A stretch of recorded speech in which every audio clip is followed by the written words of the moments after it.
Hi everyone! So today I thought I'd make a video about how to apply for US colleges. Now this video is mostly to help out international students who want to apply who are not familiar with the American system of applying to colleges and attending colleges. But of course anyone can watch it, as there will be very general tips and tricks. A lot of these things no one told me about and I didn't really think about them as I had to go through all of this alone. So hopefully it will be some sort of help to some of you. So before you start applying to colleges, you want to figure out what colleges you want to go to, and to figure out where you want to go, you want to figure out what you're looking for in a college. Do you want a small school? Do you want a large school? Do you need on-campus living or off-campus? What sort of climate do you want? Are there any sort of specific clubs or organizations you want? Do you want it to be Greek life with sororities and fraternities on the campus? Everything like that are things you need to take into consideration when you apply for colleges. There are over 2,000 colleges and universities in the United States of America, which means that you really don't have to compromise an awful lot to find what you're looking for. Something I did a lot of that really helped me out was that I went to a lot of college fairs in the area around where I live. I went to College Day Scandinavia, which is a big fair. I went to different seminars at the American Embassy, different talks, everything I could get my hands on that could get me in touch with different American universities, and lectures about how to apply for universities, how to get the money to do it, everything like that. So you want to really put yourself out there and really figure out if there's anything going on that can help you find a university that you want to attend. Keep in mind that you will be living on this campus for the next 4 years, so it needs to be somewhere you can feel at home eventually. And don't let anyone tell you what you're supposed to want in a college, because that's completely up to you. Of course it helps that they have a good reputation within the field that you want to study and things like that. But there are so many more factors that sort of add up to the American college experience other than just the academics. So really, just put yourself out there and try to figure out what you want, because no one can tell you. Now that you've figured out what you want in a college, it's time to find a college or university that has those things. I will list a few web pages down below that can help you find that. You can just enter it and they will find both in America and some places around the world, and in Germany I think, that can sort of help you start somewhere, because it's very overwhelming and it's very difficult to find different universities, but this is a good place to start. Also, if you figured out before you go to any of the fairs what you want, it's very easy for you to go up to different schools, different stands, and ask if they offer these different things. That way you can easily come in touch with someone that has a university that might be a very good fit for you. Now it's time for you to take a little break and question. Now look at the schools you have selected. It should be approximately between 5 and 8 schools, completely depending on you. There's no specific number, but make sure you apply to some schools you know you'll get into, some schools you're not sure of, and some reach schools, because you don't want to end up only applying to really good schools and not getting into any. But this is a time for you to really sit down and look at the criteria that the school has put up with, for instance, regards to grades and SAT scores. Is this something you can achieve? Is it realistic for you to get into this school? If the answer is yes, and you really want to go there, of course apply, then you're almost guaranteed admission. That's amazing. If you're not sure, then maybe you should also look at some schools that you feel that you will feel at home with. That was a weird sentence. That you can also apply to, so you know you'll get in somewhere that you can feel at home.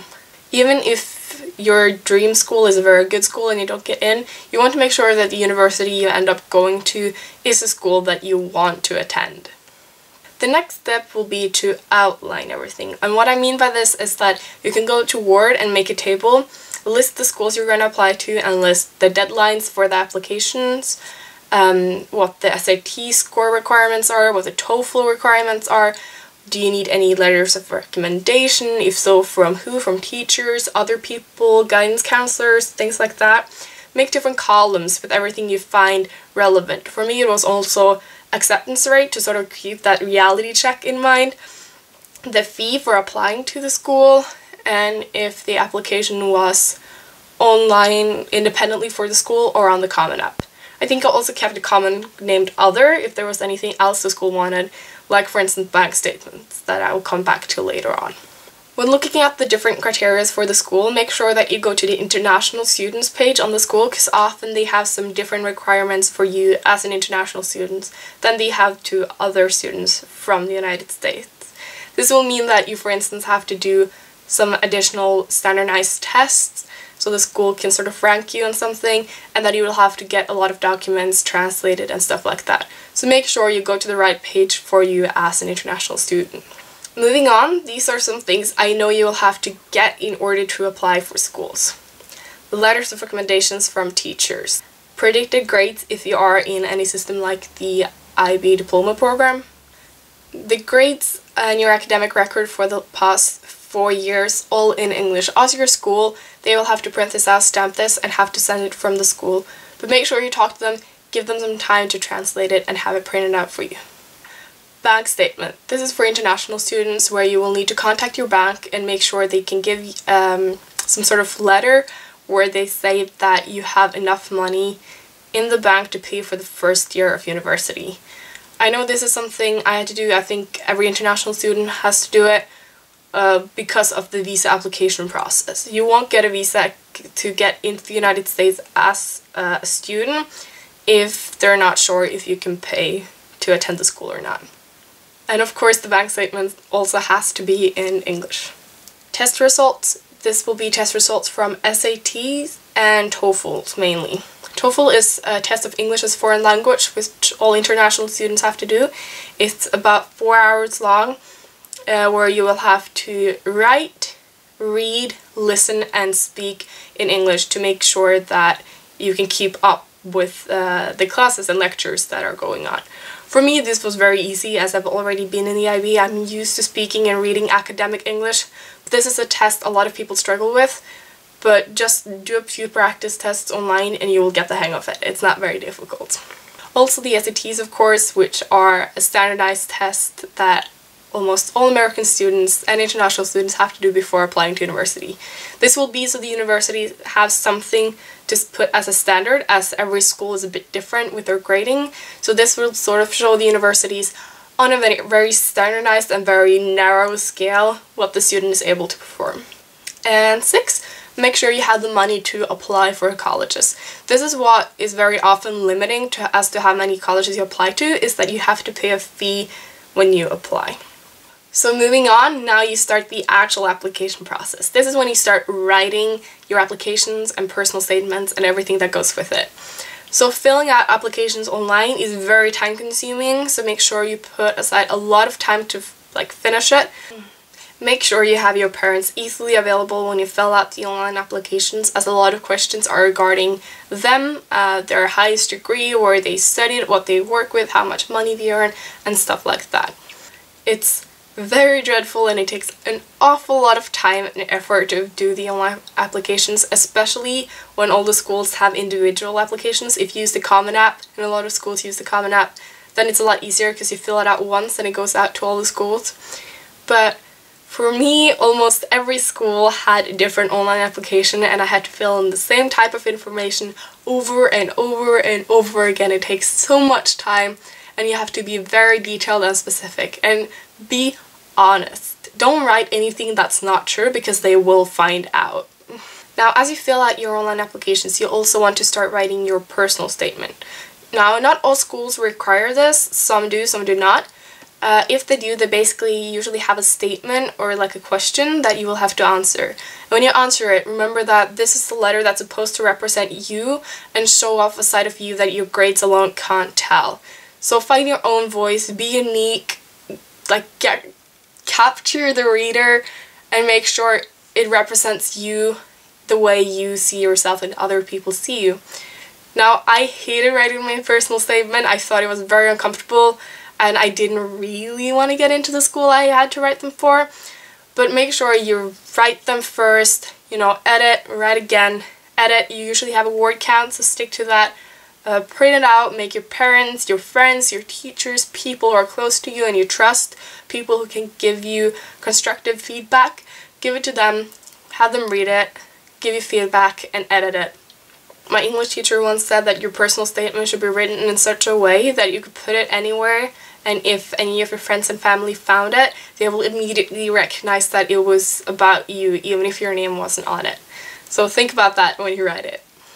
Something I noticed very quickly when I was applying to US colleges was that there were a lot of questions regarding my race and sort of my status in society. I'm not used to being asked questions like that, and I know a lot of people might not be, but take it with a grain of salt. It's how the system is there, and it's not going to make an awful lot of difference. But you know, I felt it was really, I don't know, uncomfortable when I got asked what race I was, or sort of if I was white or black, and I don't know, I thought it was really uncomfortable. So just keep it in mind that those questions will come up, also regarding your religion and stuff like that. So now it's time for you to work hard.